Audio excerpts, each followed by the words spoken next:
Hello, Nigerians. It's so funny and so confusing when you see Nigerians, all Nigerians, or let me say majority of the Nigerians, knowing the source of their problem, but we all lay low and we don't want to do nothing about that. My life yesterday was very, very good and a touching one. My life on TikTok here was very, very good. I love my Muslim brothers that came up and said that they know that they have done many, many bad things in Nigeria. That is, their leaders have caused many havoc in Nigeria. I like them accepting that the Igbos have been marginalized. I love all those stories. But the question is this: why do we say all these things and we remain where we are? Why don't we move? Why do, if they want to start anything like revolution now in Nigeria, the Muslim brothers will stay back? Why? The NSAS protest showed us that 100% that the Muslims don't want this change in Nigeria. The problem that Nigeria is going backward is because that the Muslims, the elites, are using the Amajiris in the way that they want. They always preach them and brainwash them and tell them rubbish about some virgins in heaven. And all these Amajiris don't know nothing, but they just follow up with the way that the elites push them to go. Like the case of Deborah. They stood up and they rose and they wanted to stone her alive because she asked from a WhatsApp group that she told them that she don't want to speak anything about religion. Why do our Muslim brothers take first step in unaliving somebody who speaks against Muhammad or against their religion, but they cannot take that step to fight these few people who hold us ransom in Nigeria? Why do we keep on fighting the wrong enemy and leave the right enemy there moving around? Why are our militaries so selfish and useless? Why are our military men and women sit back and watch how some few people mess around with the fund of Nigeria, the mineral resources of Nigeria? What is going on? Why are our police being escort somebody who they know is a thief?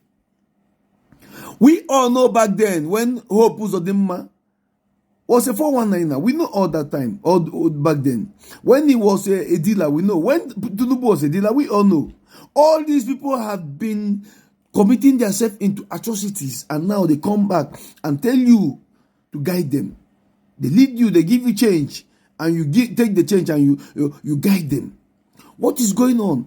When we learn that our problem are these politicians and these politicians are working for the British? When will we wake up and take our country back from them? What is going on? Will we sit down and watch our future ruin and watch our children's now? We are talking about our children's because our own future is gone. Will we sit down and watch the future of our children get ruined by these few people who don't want to even die? These few people who don't want to give up, these few people who cannot say enough is enough. Tell me one person now in the Nigeria political system today who is the same age with the new elected president of Senegal. That elected president of Senegal is the definition of a real African. It's the first time in history we are seeing a president who comes up with 2 wives to tell the Europeans that we want more population. We don't need LGBTQQQQ in Africa. No, that is not of us. We want our population to increase. We want people who look like us to become more because we are the original people. So what I'm trying to say this morning is we need to focus and know that our enemies are these politicians. There is no good politicians. The only politician we can count in the whole Nigeria as a nation today is Alex Oti of Abia State, of which we still on watch. Because when these thieves have been using us for all these years, we now suspect that we now count all of them as thieves, except the benefit of doubt is being brought out from Alex Oti. So what I'm trying to say is this: My Muslim brothers, you must stand up and tell the bad thing that is bad. You must stand up and call. I love my brother who said that the Sultan did a big mess when he was crying about Wigwe's death, because he borrowed Wigwe's money. We have to start to stand up and tell our sultans that, Sultan, you have messed up. We have to stand up and tell our kings and our Igbe's that they have messed up. The Edo brothers, I don't know if I will call them the slave Edo brothers. You have to tell the Oba that, Oba, you have messed up. It's high time that we come together and heal Nigeria. It's high time that we build a nation that will not depend on these fools called themselves leaders. We must free Africa, and the only way we can free Africa is to sit and say that you are the fault of Africa. You are the fault of Africa. We call names. That's what we need to be doing.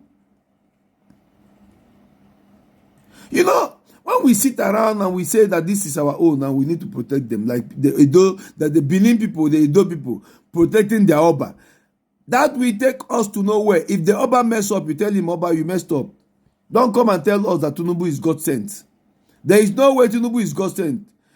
It was even better if the Oba said that Tinubu is devil sent. Yeah, we can concur on that.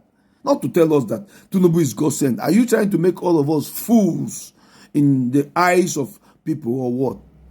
That's irony of life. Tinubu is not God sent. Tinubu is not God sent. We all know that he came there by giving all of you money, and he will go just that way. Yes, because nothing bad lasts forever. So it is high time that people will change from their bad ways and follow the right ways. This goes to everybody, to the Igbes, Obas, and the politicians. Everybody need to change now. We are not coming now with prayer. We don't need prayer anymore in Nigeria. No, there is no need of prayer anymore. We don't need prayer. We need to take our country back by force. Thank you.